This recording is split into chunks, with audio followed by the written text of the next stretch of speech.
지금 예수님이 제자들과 있는데 요한의 제자들하고 바리새인들이 금식하고 있었습니다.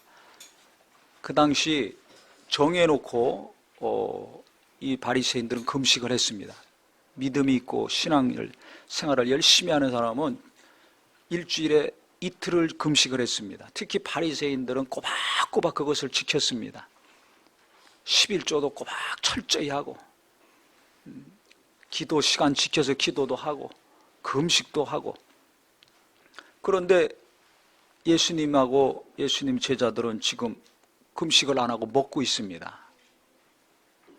그러니까 사람들이 와서 물은 거예요. 아니, 하나님의 아들이라고 그러면서 병도 고치고 귀신도 쫓고 많이 이적과 능력을 행하셨는데 어째 금식을 안 하시는가? 아니, 더 금식을 하셔야 될 텐데 금식을 안 하시는 게 이상했습니다. 그랬더니 물었더니 예수님께서 뭐라고 하셨냐면, 혼인집 손님들이 신랑과 함께 있을 때 금식할 수 있느냐? 신랑과 함께 있을 동안에는 금식할 수 없느니라. 이게 신랑은 예수님을 비유해서 말한 겁니다. 그 결혼식에 신랑과 함께 있는데 그때는 즐거워하고 기뻐하죠. 그때 누가 금식을 하겠어요? 누가 슬퍼합니까? 그런데 신랑을 빼앗길 날이 이르리니, 예수님이 십자가에서 해받으시고 이제 죽임당하실 날이 오죠. 그날에는 고통스러워서 슬퍼서 금식할 것이다. 그러니까 지금은 금식할 때가 아니다, 이겁니다. 그러면서 하신 말씀이 있어요. 아주 중요한 말씀을 하셨습니다. 생배 조각을 낡은 옷에 붙이는 자가 누가 있느냐? 왜 헌옷에 그 생배 조각을 붙이면 옷이 그게 붙겠습니까? 낡은 옷에 새 천을 갖다 붙이면 그 옷 버리죠. 또 헌부대에다가 새 포도주 넣으면 그 부대가 터져가지고 부대도 버리고 그 새 포도주도 다 바닥에 쏟아지기 때문에 다 망한다는 거예요. 둘 다. 그러니까 새 포도주는 새 부대에 담아야 된다, 이 말씀을 하셨습니다. 그럼 왜 이 말씀을 하셨는가? 예수님은 지금 새로운 시작을 하시려고 오신 거예요. 즉 하나님은 예수 그리스도를 이 땅에 보내셔서 새로운 일을 하시려고 하시는 겁니다. 그러니까 지금까지 모세의 율법을 통해서 신앙생활했던 사람들이 이것을 깨달아야지, 이것을 깨닫지 못하면 과거에 매여 있게 됩니다. 과거에만 머물러 있게 돼요. 그래서 요한복음 1장 17절에 예수 그리스도 은혜와 진리가 충만하더라 그랬습니다. 그런데 그 앞에 뭐라 그랬어요? 율법은 모세로 말미암았지만은 예수는 은혜와 진리가 충만하더라. 예수 오시기 이전에는 이스라엘 백성들이 모세 율법을 통해서 하나님을 알고 신앙생활을 했습니다. 그런데 잘 아시다시피 율법은 우리에게 자유를 주지 못합니다. 왜 자유를 주지 못합니까? 율법 앞에 서면 내 죄가 드러납니다. 율법 앞에 서면 내 허물이 드러납니다. 그러니까 팍팍 가슴에 찔리는 거예요. 내가 오늘 기도 안 했구나. 아유, 오늘 11조 안 했구나. 금식 안 했구나. 구제 안 했구나. 찔리는 겁니다. 그러니까 일평생 정죄를 받고 내가 죄 안 져야 되는데 안 지려고 노력하면 노력할수록 내 안에 자꾸 죄가 나오거든요. 이 육체는 정욕이 있기 때문에 죄를 안 질래야 안 질 수가 없어요. 그래서 육체는 흙으로 가는 겁니다. 너는 흙이니 흙으로 돌아갈지니라. 하늘나라 못 갑니다. 우리가 하늘나라 갈 때는 이 육체를 가지고 못 갑니다. 신령한 몸, 썩지 아니할 몸, 영광스러운 몸을 입고 갑니다. 그게 곧 뭐예요? 쉽게 얘기하면 죄 없는 몸을 입고 간다는 거예요. 이 몸은 정욕이 충만해요. 죄가 충만해서 이건 갈 수가 없어요. 이건 벗어놓고 가야 됩니다. 그러니까 너무 육체 신경 쓰지 마세요. 못생겼다고 괴로워할 것도 없고, 이쁘다고 교만할 것도 없어요. 키가 작다고 열등감에 시달릴 것도 없고, 키 크다고 또 힘줄 필요도 없습니다. 왜? 그건 잠깐 이 땅에서나 좀 차이가 있는 거지, 그거 다 떼내고 갑니다. 다 떼내고 갑니다. 성형수술 막 열심히 하는데 그것도 그거 필요 없습니다. 나중에 우리가 갈 때는 죄가 없는 몸, 신령한 몸, 영광스러운 몸을 입고 가기 때문에 보기만 해도 너무나 아름다운 분들이 될 것입니다. 할렐루야. 갈수록 쭈글쭈글하고 늙어가도 낙심하지 마세요. 젊었을 때보다 더 젊고 싱싱하고 멋있고 아름다운 몸을 입고 우리가 영원히 예수님과 함께 사는 날이 옵니다. 그날을 사모하고 기다리는 저와 우리 모두가 되기를 예수 이름으로 축원합니다. 그러니까 예수 제대로 믿는 사람은 외모에 별로 그렇게 크게 신경 안 씁니다. 무슨 옷을 입어야 될지, 뭐 어떻게 꾸며야 될지, 뭐 이렇게 눈에 보이는 것에 너무 집착하고 민감하지 않아요. 그럼 어디에 민감합니까? 자기 영혼에 민감한 거예요. 왜? 육체는 흙으로 가고 영혼은 그대로 가는 거예요. 그래서 서신서가 있는 겁니다. 복음서 끝나고 끝난 것이 아니라 사도행전이 있죠. 성령 받고서 성령이 인도하심대로 살아야 되는데 그게 어떻게 사는 건가? 그게 서신서에 나와 있어요. 그래서 성령으로 변화되고 살아야 신앙생활도 하고 사업도 하고 자식도 키우고 부부생활도 하고 공부도 하고 해야지 나중에 영혼이 잘 돼가지고 그 나라에 들어갔을 때 빛나는 자가 될 수 있다는 겁니다. 성령 안 받으면 예수 믿는 믿음이 어떻게 될지 몰라요. 성령으로 변화돼서 신앙생활 제대로 하지 않으면 가서 슬피 울며 이를 갈 수가 있습니다. 내가 그때 왜 그렇게 살았을까? 땅을 치고 가슴을 치고 후회할 수가 있습니다. 행한 대로 갚아주시는 분이에요. 심은 대로 거두게 돼 있습니다. 이 땅에서나 하늘에서나. 그러니까 내가 무엇을 심어야 될지 잘 하셔야 됩니다. 우리는 성령으로 심고 영생을 거두는 자 되기를 예수 이름으로 축원합니다.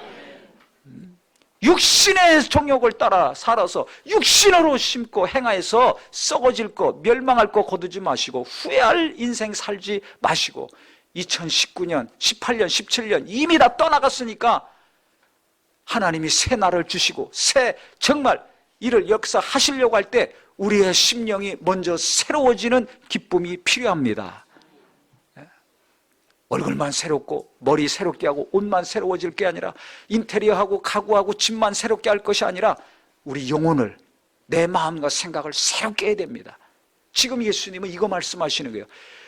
그렇게 믿음 있고 기도 많이 하고 그것도 모자라서 금식까지 하는 자들을 향해서 지금 하시는 말씀은 이들은 새로워지지 않고 있다. 조상 대대로 율법에 쩌들어서 한 거 지금까지 하고 있어요.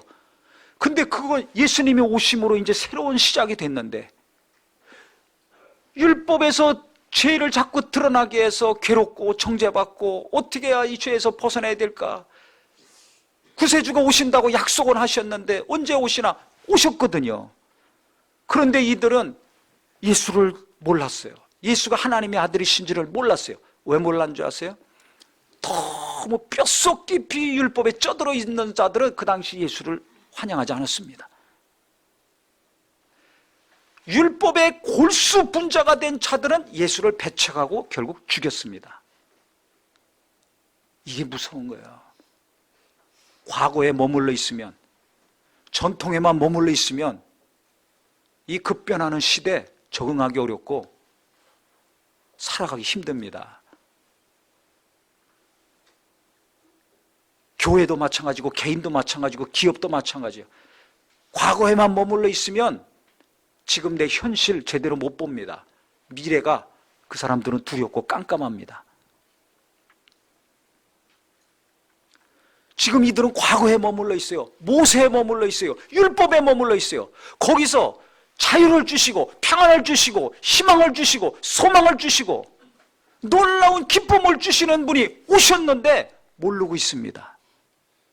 도리어 누가 그 예수를 환영하고 누가 그래서 영생을 얻고 빛의 자녀가 됐습니까? 도리어 율법에 쩌들어 있지 않은 자들. 나는 죄이냐? 나는 세리고 창녀이기 때문에 나는 죄이냐? 심령이 가난한 자, 애통한 자, 의에 줄이고 목마른 자, 이 자들이 예수님을 환영하고 예수님을 믿었고 예수 안에서 기쁨과 평안과 자유와 치유함을 받았습니다. 깨닫기를 예수 이름으로 축원합니다. 율법대로 살고 열심히 율법에 쩌들어서 그 전통을 지켰던 자들은 나는 의인이야, 나는 기도했어, 나는 헌금도 했어, 금식도 했어. 저 사람들은 안 하고 있어. 그 자기를 의롭다고 생각했기 때문에 회개하지 않았습니다. 나는 의인이야, 나는 하나님 잘 믿고 있어, 나는 신앙생활 잘하고 있어 한 사람들은 예수를 환영하지 않았습니다. 생각이 안 바뀌어요. 나는 뭔가 잘하고 있어. 이분들 생각 안 바뀝니다.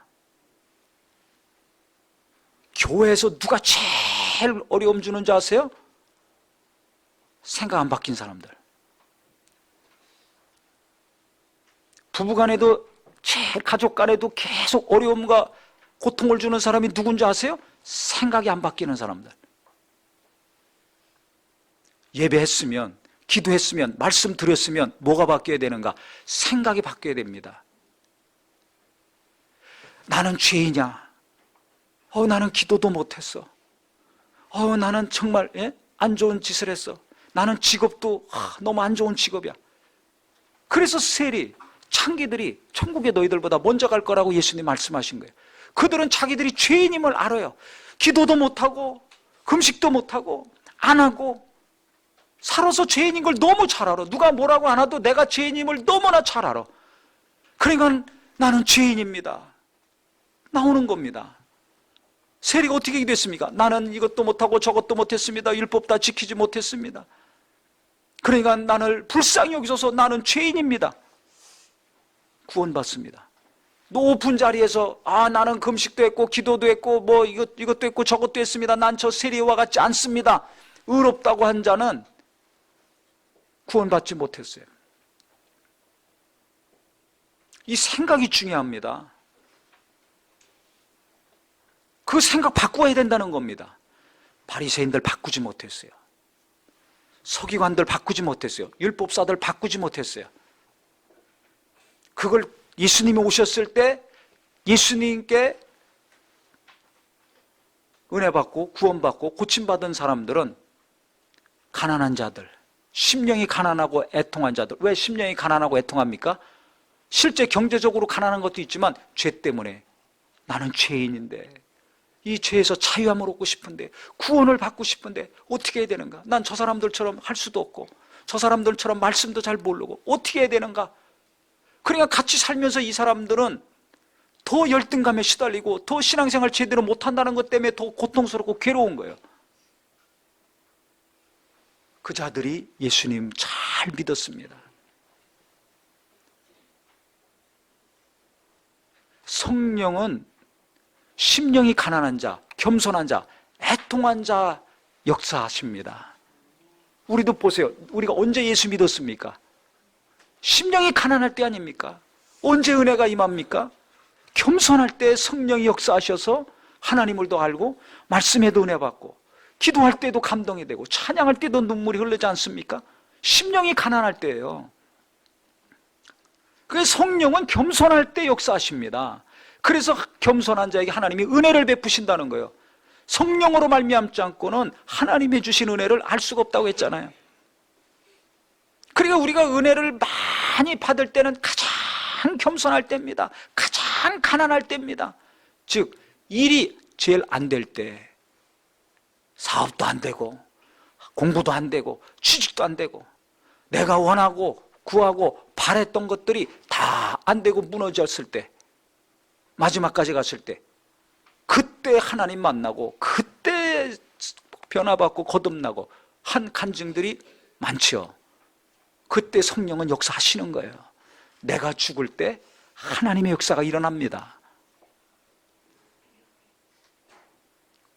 그때 생각이 바뀌는 거예요.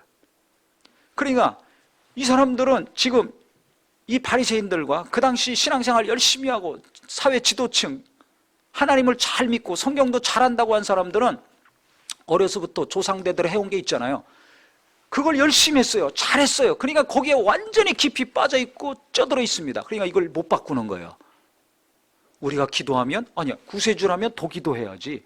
우리가 금식하면, 아니, 하나님의 아들이라면 우리보다 더 금식해야지. 이렇게 생각한 겁니다. 이 생각을 못 벗어나요. 굳어져 있어가지고. 거기서 조금만 잘못하면 정죄해. 너 틀린 거야. 너 그거 잘못한 거야. 이렇게 해야지 왜 그렇게 하냐. 이렇게 나오거든요. 그러니까 심령이 절대 가난하지 않습니다. 이 사람들은. 왜? 자기들의 행동으로 했기 때문에. 그러니까 모범생들, 이 좋은 거 아닙니다. 모범생들은 지각도 안 하고 일찍 일어나고 일찍 자고 공부도 잘하고 항상 칭찬받고 싫은 소리 안 들었던 사람들, 이런 사람들은 가만히 있어도 모범적으로 살지 않는 사람들 속으로 무시하고 정죄하고 판단합니다. 바리새인들처럼 겉으로만 얌전하고 모범생이지 속은 바리새인 같은 그런 게 있어요. 어디 가든지. 이거 깨지는데 엄청난 은혜가 필요하거든요. 그 어떻게 해야 깨지겠어요? 고난이 닥치고 안 되는 일이 있을 때 그때 깨닫게 됩니다.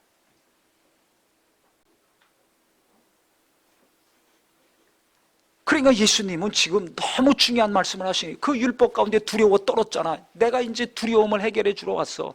너희들 계속 정죄받고 있었잖아. 내가 너희들 죄 담당하러 왔어. 그러니까 이제 정죄감 받을 필요가 없어. 죄 때문에 두려울 것도 없고 근심할 것도 없고 종노릇할 것도 없어. 내가 이 땅에 와서 너희들 죄 담당하고 부활함으로 마귀의 권세를 깨트리고 너희들을 탈출시킬 거야. 이제 자유와 기쁨의 시대가 도래했다.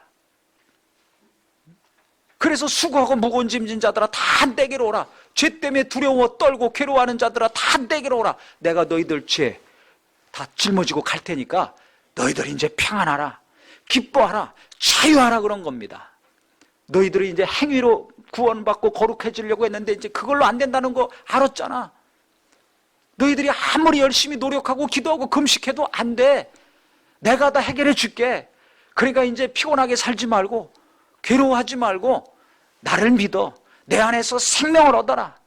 나는 빛이니까 어둠 가운데 떨지 말고 이제 빛 가운데서 자유함을 얻어라. 그랬습니다. 그래서 너희가 내 말에 거하면 참내 제자가 되고 진리를 알지니 진리가 너희를 자유케 하리라 그랬어요. 돈 많이 벌어야 자유한 게 아닙니다. 높은 자리에 앉아야 자유한 게 아닙니다. 죄의 문제가 해결돼야 인간은 자유합니다. 이게 다른 거예요. 그러니까 돈으로 자유하고 권력으로 자유하려면 짐승같이 사는 겁니다. 부러워할 거 없어요. 인간은 영혼이 있기 때문에 죄의 문제가 해결이 돼야 자유가 있고 자유가 있어야 기쁨이 있는 겁니다. 근데 돈으로 기뻐하고 권력으로 기뻐하고 외모로 기뻐하고 학력으로 기뻐하려니까 그 기쁨은 반짝하고 끝나는 거예요. 예수님은 내가 길이요 진리요 생명이라 하셨어요. 죄의 문제가 해결돼야 영생을 얻고 그 죄를 해결받아야 자유를 얻고 기쁨이 그 다음에 따라오는 것입니다. 자유는 내 맘대로 사는 게 자유가 아니라 죄에서부터 자유, 마귀에게서부터 자유를 말합니다. 율법에서부터 자유를 말합니다. 그러니까 이 생각을 바꾸지 않으면 이 자유, 이 기쁨, 이 영원한 생명을 얻지도 못하고 누리지도 못하는 거예요. 예수가 오셨는데도 죄 가운데 덜덜 떨다가 죄 가운데 죽는 자들이 되는 겁니다. 얼마나 불쌍해요. 왜 불쌍해요? 생각이 안 바뀌어서. 율법에, 과거에, 전통에 붙들려 있으면, 생각이 안 바뀌면 이렇게 망하는 겁니다. 그래서 예수님이 이렇게 말씀하신 거예요. 지금 새 시대가 왔다. 율법대로 지킨다고 구원받는 것 아니고 나를 믿어야, 내 살을 먹고 내 피를 마셔야 생명이 있나니 한 것처럼 나를 믿고 내 피를 의지해야 너희들이 영원한 생명 얻는다. 그때 생각 바꾸고 마음을 바꾸고 주님을 따랐던 자들은 겸손한 자들, 순전한 자들, 의롭다고 생각 안 하고 나는 뭐 잘했다고 생각 안 하는 자들이 주님을 따랐습니다. 그래서 이 로마서 12장 2절에는 바울이 뭐라고 합니까? 너희는 이 세대를 본받지 말고 오직 마음을 새롭게 함으로 변화를 받아 아버지 하나님의 선하시고 온전하시고 기뻐하신 뜻이 무엇인지 분별하도록 하라 그랬어요. 이 세대를 본받지 말으라는 겁니다. 바리새인들, 율법사들, 서기관들, 이 사람들 신앙생활 열심히 하니까 그 사람들처럼만 하려면 구원 못 받아요. 그 당시는 그게 아주 신앙생활 잘하는 것이었어요. 하나님 뜻대로 사는 거라고 생각들 했습니다. 그러면 구원 못 받습니다. 지금은 지금도 맞아요. 이 세대를 본받지 말아요. 이 세상이 얼마나 타락하고 정말 패역했습니까? 그거 본받지 말고 오직 마음을 새롭게 함으로 변화를 받아라. 그러면 하나님의 선하시고 온전하시고 기뻐하신 뜻이 무엇인지 알 수 있게 된다. 우리가 하나님 뜻대로 살아야 하나님의 도움받는다는 거 압니다. 그러면 하나님이 원하시고 하나님이 기뻐하시기에 살고 일하고 또 그와 같은 신앙생활하고 그와 같은 교회를 이루려고 하는데, 그러면 어떻게 되는가? 첫 번째, 이 세대를 본받지 말으라는 거예요. 그 다음에는 어떻게 해요? 마음을 새롭게 함으로 변화받으라는 겁니다. 그 마음이 어떻게 새로워져요? 성령이 도와주셔야 되거든요. 성령이 역사하시려면 어떻게 돼요? 심령이 가난해야 됩니다. 그러니까 내가 뭔가 안 될 때, 그때 하나님은 나를 변화시키려고 뭔가 일을 시작하셨다는 걸 아셔야 됩니다.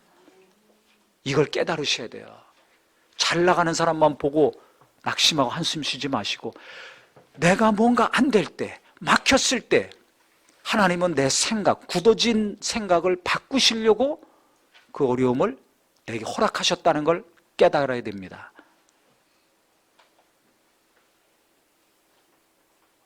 거듭 말씀드리지만 사람이 바뀌는 거 인간의 노력으로 되지 않습니다.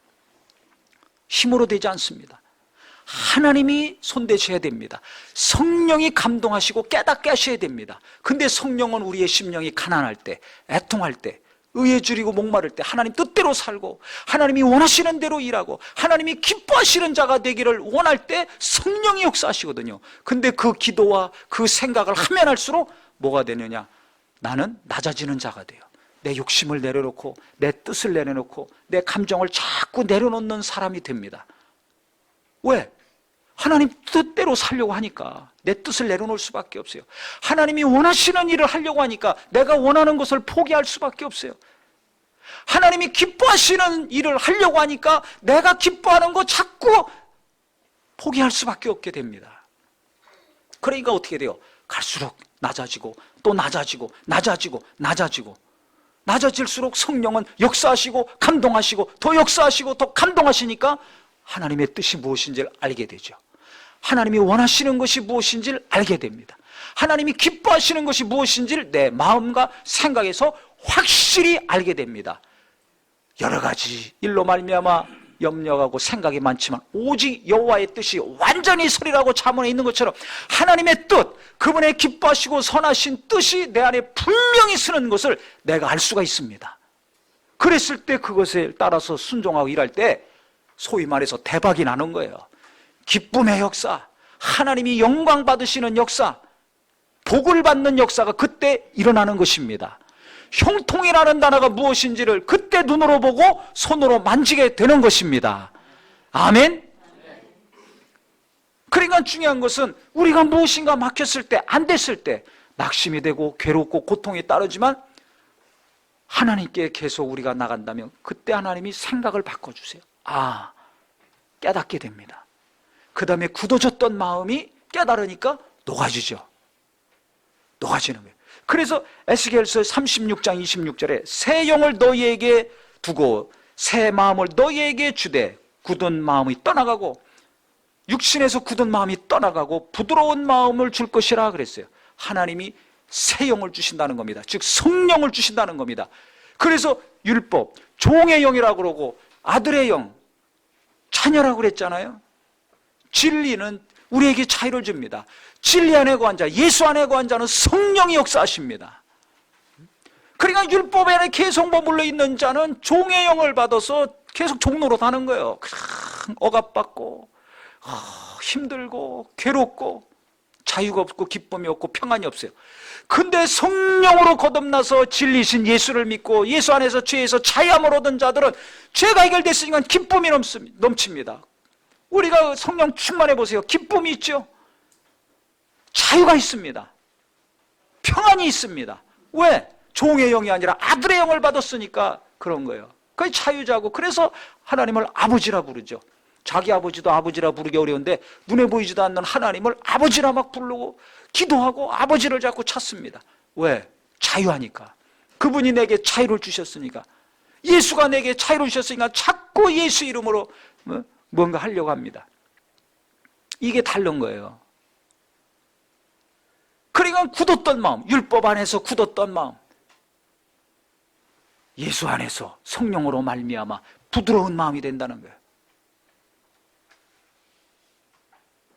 그렇기 때문에 성령이 역사하시어서 내 생각이 바뀌고 마음이 바뀌면 이게 심령이 변화가 되고 새로워지는 거죠. 그래서 우리는 겸손한 심령,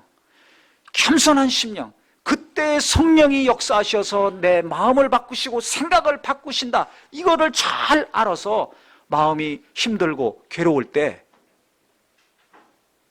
하나님이 더 나를 가까이 하시고 도우시려고 하신다는 걸 알아서 그때 주님을 발견하시기를 바랍니다.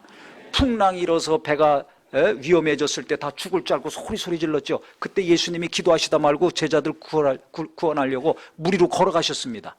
근데 이들은 두려움 가운데만 빠져 있었어요. 칠흑같이 깜깜한 어둠 가운데 파도는 치죠.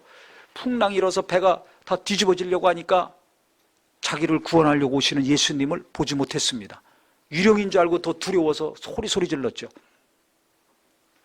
그것처럼 지금 현재 가운데 지금 안 되고 있는 어두움과 혼란 가운데만 내가 주목하고 빠져 있으면 나를 구원하려고 오시는 예수, 나를 건져주려고 오시는 예수, 나를 도우시려고 오시는 주님의 손길을 못 봅니다.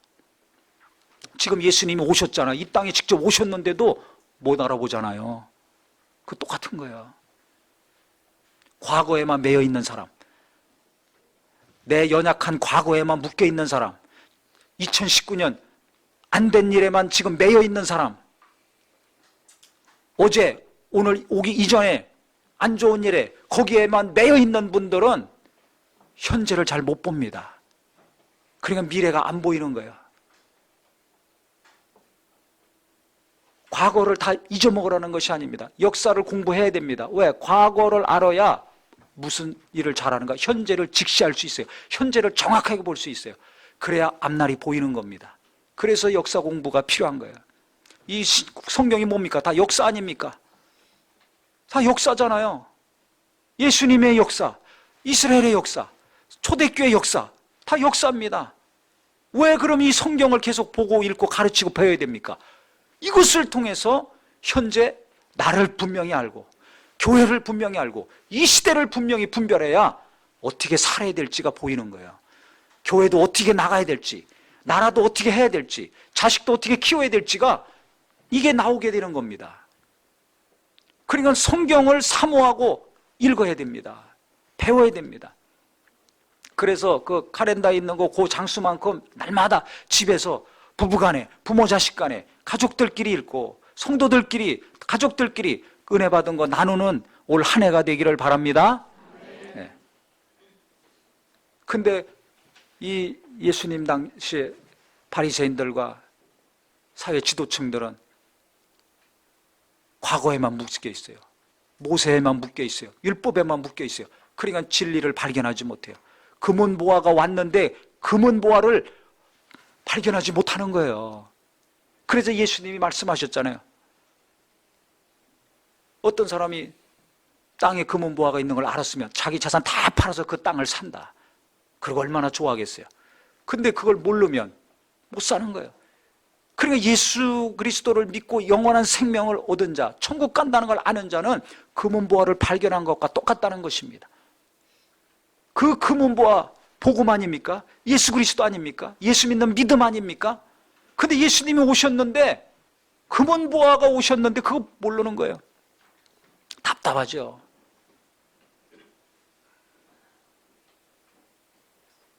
예수님 오셨을 때 400년 동안 하나님의 말씀이 없었습니다. 말라기와 예수님 오시는 그 신구약 중간에 400년인데 암흑시대입니다. 이스라엘 백성들이 하도 타락해가지고 선지자가 없어요. 선지자를 통해서 하나님이 말씀하셨는데 하나님 말씀이 끊어진 겁니다. 그러니까 얼마나 답답합니까? 숨막히게 살았습니다. 그때 예수가 오셔서 환영하고 기뻐하고 뛰어야 되는데 제일 그렇게 해야 될 사람들은 예수님을 배척했고 날마다 진짜 심령이 가난한 사람들은 기뻐 뛰었습니다. 지금도 마찬가지입니다. 내가 새 부대가 되지 않으면, 심령이 변화돼서 새 사람이 되지 않으면 나는 굳은 생각, 굳은 마음 가지고 계속 나를 구원하려고 오시는 하나님의 손길을 붙들지도 못하고 보지도 못해요. 두려워 떨었던 제자들처럼, 예수님을 배척하고 죽이라고 했던 그 당시 지도자들처럼 엉뚱한 소리하고 엉뚱한 행동하고 인생 낭비하다가 끝납니다. 그러니까 저나 우리 모든 성도님들이 하나님 앞에 날마다 겸손해야 될 이유가 여기에 있습니다. 날마다 겸손해야 될 필요가 여기에 있어요. 왜? 내 생각이 바뀌어야 됩니까? 안 바뀌어야 됩니까? 바뀌어야 되기 때문에. 내 마음이 더 새로워져야 됩니까? 아니면 지금 이대로 가야 됩니까?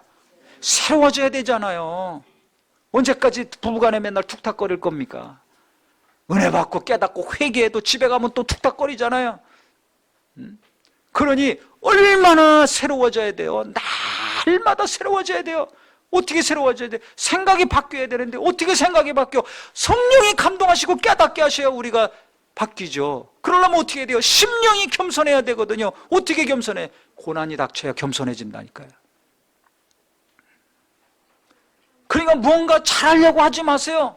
이거 잘 되게 해주세요. 저거 잘 되게 해주세요. 그 기도해야 되지만 그 전에 먼저 기도하셔야 되고 생각해야 될 게 있습니다. 그게 뭡니까? 주님, 내가 더 낮아지게 하여 주시옵소서. 내가 새로워지게 하여 주시옵소서. 내가 더 변화되게 하여 주시옵소서. 남편 사업 잘 되고 자식들 잘 되게 원합니까? 그러면 그거 기도하기 이전에 주여 내 남편이 변화되게 하여 주시옵소서. 내 자식들이 새로워지게 하여 주시옵소서. 어떤 자들로? 겸손한 자로 하나님의 선하시고 기뻐하시고 온전한 뜻을 잘 알고 순종하는 자들이 되게 하여 주시옵소서. 그렇게 사업도 하고 공부도 하고 취직도 하고 일도 하고 신앙생활도 하게 해달라고 하면 다른 거 해달라고 안 해도 하나님이 알아서 도와주시고 알아서 밀어주실 것입니다. 할렐루야! 할렐루야! 그 기도를 안 하고 그 생각이 없으니까 이 세상 쫓아 살기 바쁘잖아요. 이 세대를 본받기 바쁘잖아요. 그렇게 살면 더 기뻐하고 그렇게 살지 못하면 그렇게 못 사는 것 때문에 괴로워하지 않습니까?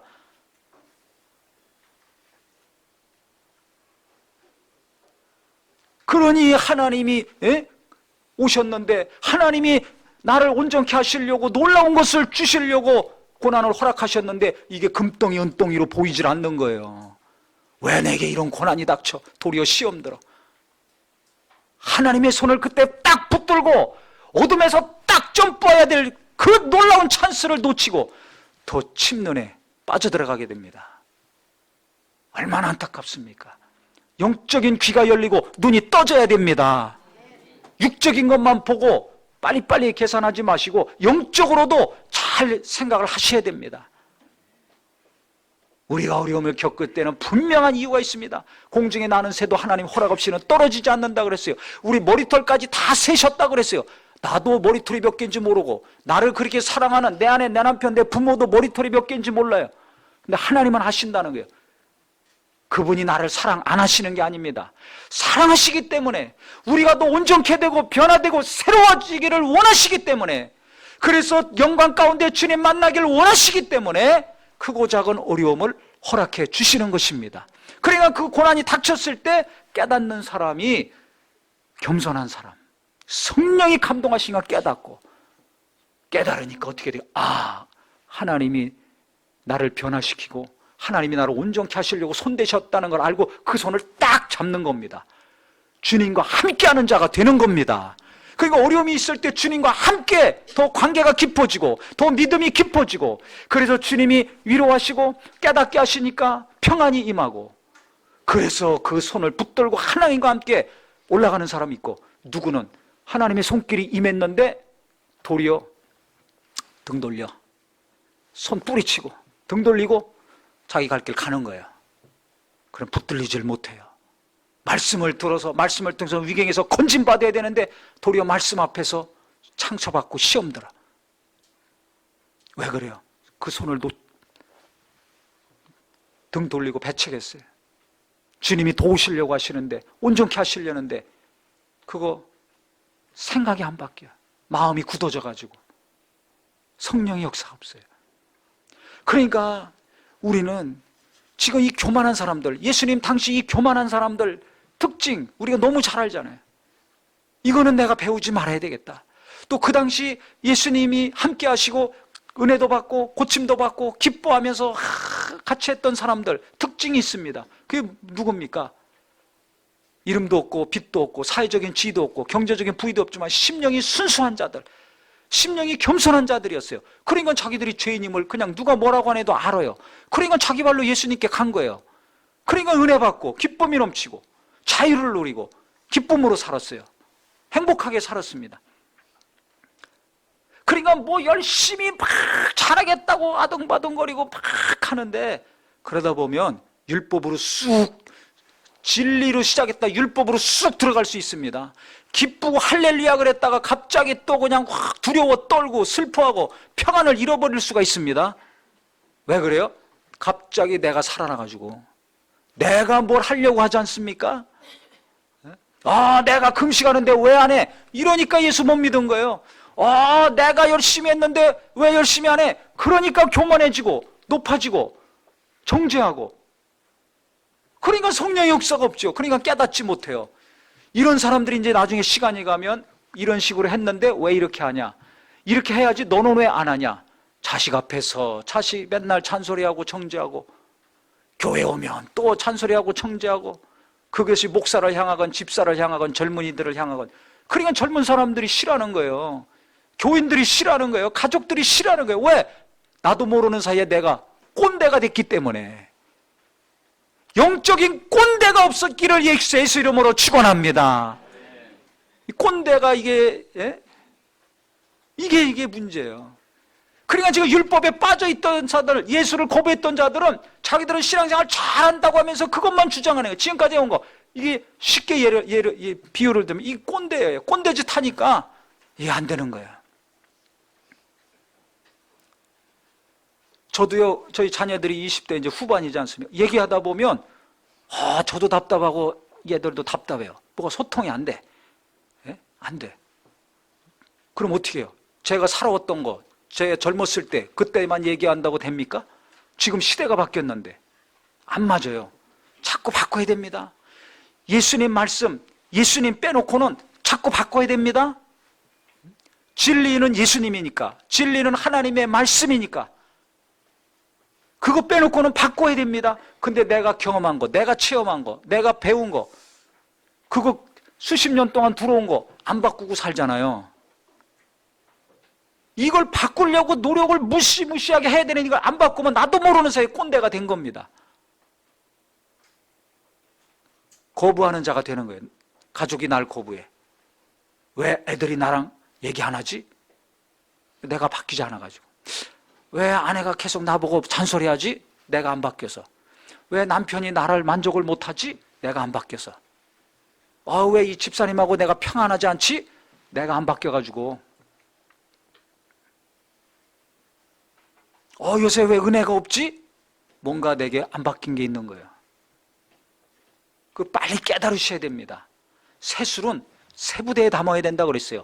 부대가 새가가 돼야 새술을 담을 수가 있습니다. 하나님이 놀라운 것을 부어주실 때 그것을 담을 수 있는 심령이 되기를 예수 이름으로 축원합니다. 그런데 옛날 경험과 옛날 체험과 옛날 어렸을 때 젊었을 때만 생각하고 살면 이 새 역사를 새롭게 이 시대를 살아갈 힘과 지혜와 능력을 주시는 하나님의 역사가 내게 임하기 어렵다는 것입니다. 세상에서도 꼰대 단어가 다시 나와가지고 꼰대짓 하지 말자, 갑질하지 말자 이러는데 담을 수가 없는 거예요. 하나님이 아무리 좋은 걸 주시려고 해도 담을 수가 없는 거예요. 우리는 오늘 2020년 새해를 맞이해서 무엇보다 하나님이 이 어렵고 힘든 상황에서 나를 도우시고 내 가족을 도우시고 내 앞날을 진정 도우시기 원한다면 내가 성령의 도우심으로 내 심령이 새로워져야 되겠구나. 그래서 정말 주여 나를 새롭게 하소서, 나를 새롭게 하소서, 나를 더 변화시켜 주시옵소서 간절함이 있기를 바랍니다. 겸손한 사람은 그렇게 합니다. 항상 교만한 사람은 나 바뀔 거 없어. 내가 잘했는데 내가 뭘 당신이나 열심히 하시오. 당신이 바뀌어야지. 벌써 속에 지금 그런 생각이 있다면 내가 너무 굳어져 있구나. 나는 지금 험부되구나. 그걸 아셔야 돼요. 그래서 제가 제 자녀들과 대화하다 보면 우리 20대 30대 친구들과 대화하다 보면 내가 늙었구나. 내가 꼰대가 나도 모르는 사이에 됐구나. 이걸 제가 스스로 압니다. 그러면 어떻게 돼요? 내가 더 바뀌어야 되겠구나. 아주 더 노골적으로 제가 예를 들까요? 요즘 핸드폰으로 다 하지 않습니까? 은행이고 뭐고. 지금 북유럽은 은행이 거의 없습니다. 돈을 지폐를 사용 안 해요. 지금 미국도 말이에요. 지금 고민이 뭐냐면 양로원에서 이 연세 드신 분들한테 인터넷 뱅킹을 가르쳐 주고 있대요. 90%가 모르는 거예요. 직접 가가지고 은행 거래를 했지 핸드폰으로 컴퓨터로 이 입금 출금 이걸 못하는 겁니다. 근데 그거 안 하면 재산이 많던 적던 돈 쓸 수가 없어요. 물건 살 수도 없고. 지금 이미 그런 시대가 됐습니다. 그래서 저도 핸드폰 가지고 은행에 넣고 빼고 이런 걸 지금 요 몇 달 사이에 했어요. 그 이전까지 모르다가 처음에 컴퓨터 나와가지고 메일 보내는데 미국 간 어떤 분에게 메일 보내는데 이 자판기 그 메일 몇 줄 치는데 그 단어 하나씩 손가락 하나로 눌러서 치는데 3시간인가 4시간 걸렸어요. 밤새. 그렇게 힘들더라고요. 그냥 이렇게 두두둑 치면 끝날 거를 몇 시간을 걸려서 하나씩 찾아가면서 치니까 언젠가는 이제 손가락으로 누르고 이렇게 편안하게 할 날이 오겠지. 그러니까 이제 시간이 한 1, 20년 지니까 이제 그런 게 손가락 터치만 하면 다 되는 시대가 왔어요. 나는 은행 안 가. 나는 컴퓨터 안 해. 은행 안 가가 아니라 난 은행을만 가야 돼. 난 컴퓨터 싫어. 난 기계치야. 안 맞아. 그러면 그 사람 앞으로 살기 어려울까요? 힘들까요? 어렵고 힘들어요. 쉽지 않습니다. 그래서 양로원에서 지금 인터넷 뱅킹을 할머니, 할아버지들한테 가르치고 있다. 왜? 그거 안 하면 돈을 사용할 수가 없어요. 시대가 지금 그렇게 바뀌었습니다. 나는 은행이 다 없어졌는데? 은행이 없어졌어요. 그리고 어떤 나라는 은행 버스가 다녀요. 이렇게 마을로. 은행이 없어졌어요. 종이도 없어졌잖아요. 요새 누가 종이 같습니까? 다 핸드폰 보고 하고 화면 띄워서 하고 종이가 없어졌습니다. 은행도 없어졌어요. 현찰도 없어졌어요. 지금 이런 시대, 그럼 앞으로 어떻게 돼요? 더한 시대가 오죠. 나는 지금까지 이렇게 살아왔으니까 이렇게 살 거야. 나는 이렇게 해왔으니까 앞으로도 이렇게 할 거야. 그게 안 된다는 겁니다. 살 수가 없어요. 이 땅의 삶도 신앙생활도 똑같습니다. 나는 이렇게 했으니까 너도 그렇게 해. 아이들 다 망칩니다. 내가 젊었을 때 이렇게 봉사하고 했으니까 당신도 그렇게 해야지. 안 됩니다. 그래서 지금 바리새인들이 구원 못 받은 거예요. 이렇게 했는데 왜 예수는 안 해? 제자들은 왜 안 해? 지금 이렇게 나온 거거든요. 험부되다 이거예요. 그래서 유대교를 통해서 예수님이 계속 일하신 것이 아니라 하나님은 딱 잘라버리고 다시 성령이 임하신 성령 공동체를 통해서 하나님은 새 역사를 이루어 가셨습니다. 만약에 유대교가 그때 예수님을 환영하고 금은보화를 발견했구나 기뻐하면서 예수님을 환영하고 진리 안에서 제사받고 자유함을 얻고 기쁨으로 그들이 맞이했다면 회당이 지금 교회가 됐을 겁니다. 이스라엘 사람들이 예수 제일 잘 믿고 선교사 제일 많이 나오고 유명한 목회자 신학자들 거기서 다 나왔을 겁니다. 근데 2000년이 지났어도 거기는 지금 예수 안 믿고 있어요. 믿기 힘듭니다. 왜? 2000년 모세로부터 그 과거의 전통이 올무가 된 거예요. 하나님이 선택한 백성 선민 사상이 교만해져 가지고 올무가 된 겁니다. 도리어 이방인들, 우리 같은 예수도 모르고 하나님도 모르고 성경도 모르던 자들이 성령으로 예수를 알아서 도리어 복음을 전하고 선교사하고 교회도 많이 부흥시키고 세워가는 겁니다. 그래서 내가 지금 험부대인가 세부대인가, 나는 자꾸 세부대가 되려고 하고 있는가 아니면 험부대에 계속 머물러 있으려고 하는가, 빨리 깨닫고 돌이키는 은혜가 있기를 바랍니다. 이건 나이에 관계없어요. 하나님이 원하시는 것은 세포대가 되라는 겁니다. 지금 예수님이 말씀하시는 것은 세포대가 되어야 된다는 거예요. 그래서 우리가 새해를 맞이해서 내가 하는 사업도 그렇고, 우리 젊은이들은 말할 것도 없고, 우리 부모님들도 그렇고, 교회에서 일하시는 분들도 그렇고, 내가 지금까지 이렇게 해왔는데 올해는 어떻게 해야 될까? 새로운 지혜와 새로운 눈과 새로운 하나님의 인도하심이 있을 겁니다. 그것을 받으시기를 예수 이름으로 축원합니다. 작년 우리 표가 뭡니까? 내가 새 일을 행하리니, 하나님이 새 일을 행하신다고 했어요. 근데 무언가 연말에 하나님이 알려주셨어요. 그러니까 4년 동안 거의 우리가 이렇게 일 안 했습니다. 구체적으로 조직이 있고 뭐가 있고 이게 없잖아요. 예? 그러니까 개인적으로는 좀 답답하죠. 이거 저것도 하고 뭔가 이렇게 여러 가지 해야 될 텐데 하나님이 이상하게 확신을 안 주세요. 분명한 것이 없어요. 인내하고 기다려야죠. 그런데 하나님이 앞으로 새 일을 어떻게 하시려고 하시는가, 그거를 분명하게, 아주 선명하게 알려주셨어요. 그게 바로 이겁니다. 네? 이 올해 표. 이제 이번 주일부터 이제 하나씩 시작할 텐데, 서로 돌아봐 사랑과 선행을 격려하며. 웃고 있죠, 지금? 잘 보세요. 웃고 있잖아요. 아주 이 포스터도 기가 막히게 만들었어요. 프랭카드도. 그 새 일이 무엇인가? 그 첫 번째는 서로 돌아보는 거 잘해야 된다. 하나님이 원하시는 거, 지금 우리 교회에게, 우리에게 이 시대에 각박하고 지치고 힘들고 우울함이 많은 사람들이 사는 이 시대에 무엇을 하나님은 하려고 하시는가? 첫 번째, 나를 변화시키고 새롭게 하셔서 돌아보게 하시는 거예요. 서로 돌아보게.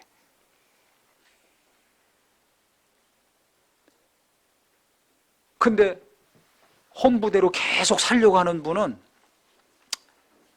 변화가 없습니다.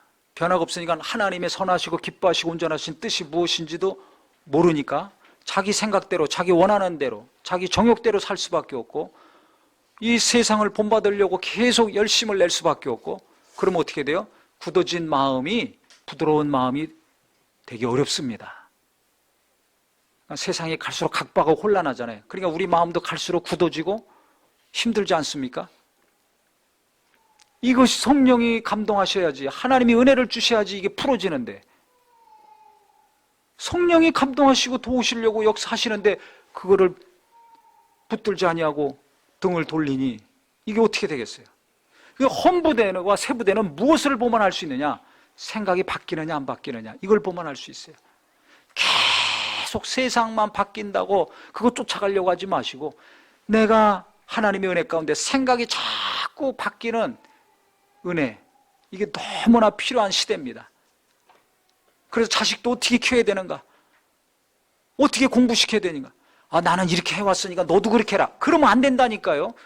헌부대를 가지고 이 새 시대를 담아갈 수가 없습니다. 살아가기 어렵습니다. 기업들 보세요. 아무리 잘 나가는 기업도 자꾸 다른 데 투자하고 업종을 바꾸고 새로운 사업을 개척하죠. 왜? 지금 이거 장사 잘 됐어. 그거 앞으로 안 됩니다. 자꾸 변신해 나가지 않으면 죽는 거예요. 노키아 핸드폰 세계에서 제일 많이 썼는데 스마트폰 미리 준비했다면 계속 세계적인 회사가 됐을 겁니다. 스마트폰 준비 안 해가지고 애플, 삼성한테 먹혀가지고 노키아 망했잖아요. 타자기 옛날 다 타자 쳤죠. 투자해가지고 공장 엄청나게 졌습니다. 컴퓨터 나왔죠. PC 나오면서 망했습니다. 현재 잘하고 있는 거, 만족하는 거 머물러 있으면 헌부대 됩니다. 신앙생활도 마찬가지예요. 사업도 마찬가지예요. 자녀 교육도 마찬가지예요. 공부하는 것도 마찬가지예요. 그러니까 계속 새로워지려는 노력. 새해가 되면 내가 뭘 해야 되겠다 결심하죠. 어떤 결심이든지 가장 영순위는 내가 새로워지는 결심이 되기를 바랍니다. 그래야 내가 하나님이 도우려고 하실 때 그 손을 내가 항상 잘 보고 꼭꼭 붙들 수가 있고, 그랬을 때 위경에서 잘 건진받을 뿐만 아니라 이 혼란스러운 세상을 어떻게 살아야 될지 하나님이 지혜를 주시고 인도하시는 길로 내가 잘 따라갈 수가 있습니다. 그래야지 마음이 평안합니다. 계속 자유함 가운데 기쁨의 삶을 살 수 있을 것입니다. 근데 혼부대가 되면, 꼰대가 되면 어떻게 해요? 고집만 부리는 거예요. 계속 마음이 굳어져가지고 나한테 먼저 인사해야지 왜 인사 안 해? 근데 세부대가 되면 어떻게 해요? 가서 먼저 인사합니다. 왜? 주님이 우리를 섬기려고 오셨잖아요. 그러니까 아니 저 젊은 사람들이, 학생들이 먼저 인사해야지. 아니 어른을 보고 왜 그냥 가? 아니 목사를 보고 왜 그냥 가? 아니 부모한테 인사해야지. 왜 우리 자식들은 인사도 안 하고 맨날 다니지? 그러니까 이 꼰대가 되면은 말이에요. 왜 안 하지? 이게 된다니까요. 그 자기 생각만 주장하는 거예요. 안 바뀌어. 예의 범절이 없네? 예의 따져요. 그럼 예수님이 예의 따지면 창조주가 이 죄인들 구원하러 못 오십니다. 정신 차려야 됩니다. 주님이 오셔서 섬기셨잖아요. 내가 자식들한테 가서 먼저 인사해야 되겠구나. 그 가서 먼저 인사해야지. 왔니? 잘 갔다 왔니? 잘 가라. 그랬을 때 바뀌는 거예요, 자녀들이. 나이 어린 사람이, 젊은이들이, 학생들이 왜 인사도 안 하고 다녀? 그럼 내가 가서 먼저 반겨주고 인사하고 환영해주면 되지 않습니까? 그러면 젊은이들이, 어린 사람들이, 학생들이 저분은 왜 이렇게 사랑이 많어? 저분은 예수 잘 믿어. 저분은 정말 너무 닮고 싶은 분이야. 칭찬이 자제해질 겁니다. 깨닫기를 예수 이름으로 축원합니다. 그러니까 벌써 왜 저러지? 하면 내가 꼰대예요. 나는 혼부대예요. 왜 금식 안 하지? 지금 이렇게 나오고 있잖아요. 혼부대기 때문에. 그러니까 가정이 평안하고 교회도 평안하고 하나님이 또 오시는 평안과 기쁨과 형통의 역사가 계속 이루어지려면 내가 바꿔야 되는구나. 내가 뭘 바꿔야 되지? 내가 지금 혼부대구나. 이걸 빨리 깨달아서 겸손하게 하나님 앞에 나가서 하나님이 계속 나를 새롭게 하시는 자, 나를 계속 새롭게 하시는 자, 내 심령을 계속 새롭게 하시는 저와 우리 모든 성도님이 되시기를 바랍니다. 그래서 오늘부터는 우리가 가정에서 그렇고 교회에서도 그렇고 학교 가든지 직장에 가든지 어디 가든지 간에 우리 사장님 왜 저러지? 저 사람 왜 저렇게 일하지? 아니 이 사람은 왜 이래? 이게 갈수록 줄어들고 대신 내가 어떻게 저분에게 대해야 될까? 내가 어떻게 말을 해야 될까? 굳어진 생각이 바뀌고 마음이 열려져서 섬기려고 오신 예수님을 닮아서 내가 먼저 다가가고 인사 안 하면 가서 먼저 인사하고 나를 가까이 하지 않으면 마음 문 닫고 계속 평행선 가지 마시고 주님이 목숨까지 다 하시면서 내게 가까이 하신 것처럼 우리도 좀 어렵고 불편하지만 한 걸음 한 걸음 그 사람에게 가까이 갈 수 있는 발걸음이 되기를 바랍니다. 마음이 새로워지면, 심령이 새로워지면 이런 놀라운 일들이 일어나는 겁니다. 그래서 주여 주여 기도하고 말씀 듣고 은혜 받았다고 하면서 그 다음에는 내 생각이 안 바뀌고 마음이 안 바뀌어가지고 힘들게 살지 마시고 하나님이 계속 우리를 바꿔주시고 새롭게 해주심으로 사람과의 관계가 갈수록 기쁨의 관계, 평안의 관계가 되시고 하나님과의 관계에서도 두렵고 떨리고 한 관계가 아니라 감사하고 너무나 고마운 관계가 되기를 바랍니다. 저는 4년 동안 솔직히 말씀드리면 뭔가 제대로 목사로서 일을 못했어요. 근데 오늘 일찍 나와서 기도하는데 얼마나 감사한지. 왜 하나님이 아무것도 못하게, 원래 원하고 하려고 하는 것들을 왜 하나님이 막으셨는지를 알겠더라고요. 준비시켜 주시는 거예요. 저도 그렇고 우리 모두를. 그래서 내가 새 일을 해갔다. 올해부터 하나님이 뭔가 하나씩 해가시겠다는 겁니다. 그러니까 2020년은 너무 기대가 됩니다. 하나님이 정말 어떻게 하실지 구체적으로 하나씩 해나가실 것이 너무나 보이기 때문에 너무 기대가 돼요. 그래서 우리 성도님들도 하나님께서 계속 나를 만져주시고 온전케 하시고 깨닫게 하신 것들이 있다면 그 역사가 올해는 더 분명하고 확실하게 이루어져서 하나님이 더 더 깊이, 더 강하게 개입하심으로 우리 모두가 갈수록 새로워지고 심령이 변화가 되어서 하나님과 함께 동행하는 축복의 해가 되기를 예수 이름으로 축원합니다. 예수 이름으로 축원합니다. 기도하겠습니다.